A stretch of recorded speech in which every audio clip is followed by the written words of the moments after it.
How do you do, everybody? Phil back again with another video. I'm going to look at a John Deere today, a John Deere 4450 from the Precision Elite series. It's a pretty cool detailed tractor. Let's take a quick look at this box first. Let's do that now. Here's the box. Got some nice detailed pictures on the back of the actual toy, the replica that they got in here. Pretty neat.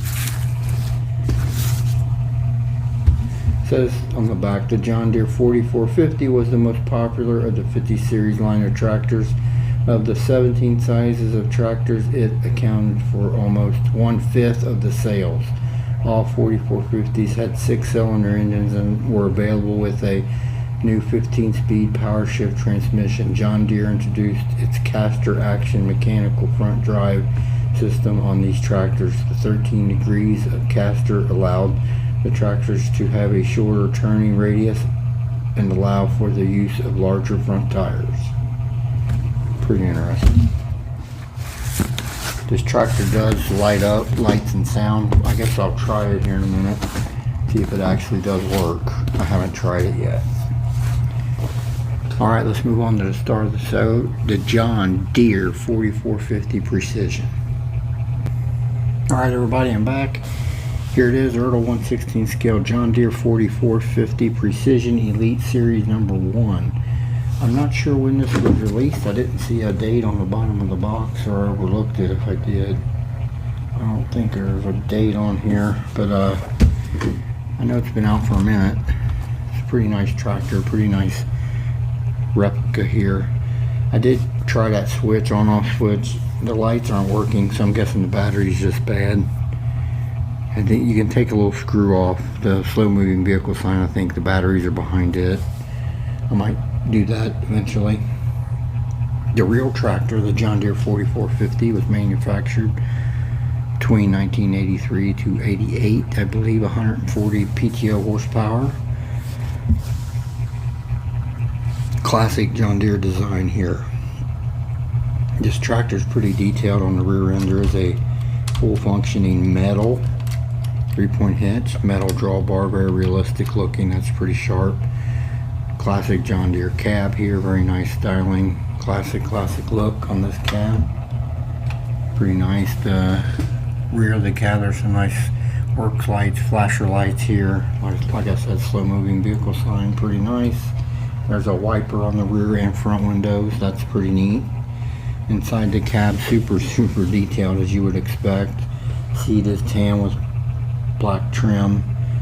Steering wheel black, John Deere logo on the steering wheel. On the right hand side of the driver, there's a control station with several levers and stuff. It's pretty detailed inside the cab as you would expect for a Precision series. Pretty nice. Of course, this door does open and close. That's a nice little detail to have. Classic little antenna as well up here on the top of the cab. Guess for radio and all that. In the front of the fenders, there's a nice light inserts for lights and nice steps here for entry into the cab. Nice long signature 450 series hood there. Nice capture of that. Of course, you got your John Deere green against your John Deere yellow. That's always nice to see. Nice long intake breather here in front, or closest to the cab, then your muffler. Some caps on top of the hood as well. That's pretty neat. It's a nice handle here on the end of near the grill here on the left hand side, and on the right hand side there's a handle toward the front by the cab. On both sides actually. Front by the cab there's handles, grab handles. That's pretty cool. Your engine details are pretty detailed on this tractor,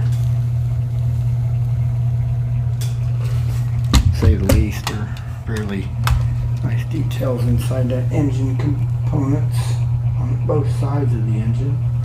They did a nice job with that.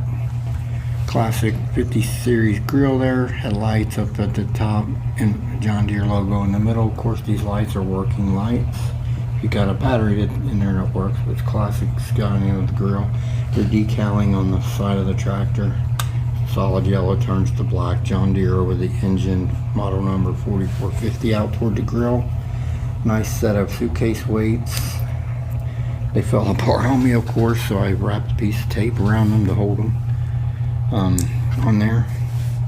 The underneath of the tractor, it isn't too bad as far as details underneath the tractor, the front and rear end. There are some neat little details all through that area there. Tires, 6 around rubber, of course. Space, nice space duals on this rear of this tractor. They look really good. Nice, pretty deep treaded tire there. The wheel on the rear, nice inset outer rim there, very deep disc wheel. What I remember on these tractors very well. And then the inner part is the black axle there in the middle, and then some bolt pattern details on the rear wheel. Front tires, 4 ribbed. Looks really nice on this tractor. Nice tire there. Front wheel, of course, outer inset rim, John Deere yellow, of course, in the inner cap with some details on it as well. It's pretty neat collectible here, I would say, for sure. Nice to see something like this. Pretty cool. Alright, I'll move on to a quick comparison. Let's do that now. Alright everyone, I'm back. 1/16 scale Ertl John Deere 4450 Precision alongside my scale models 1/16 scale white 160. So I think these tractors are almost a generation apart. I want to say these came out in the 70s. I'm not for sure. This is, like I said, the 80s, so this is a little bit more powerful tractor too. 160, I believe that numbers your horsepower, 160. But I thought it'd be nice to see these side by side.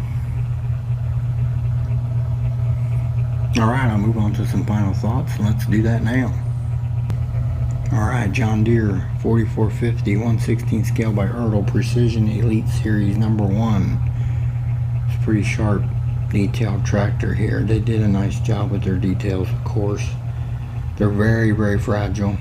I had a steering rod come off one side of this here, and I had to wrestle with it and got it back on there. So minimal handling of these is best advice I can give, but they're still really nice to look at, and they look nice on a shelf. Pretty cool. Alright everyone, I'll bring that camera closer for a quick look at this thing. I want to thank everyone that tunes into my channel. This is Phil. Y'all have a blessed day, and we'll talk again soon.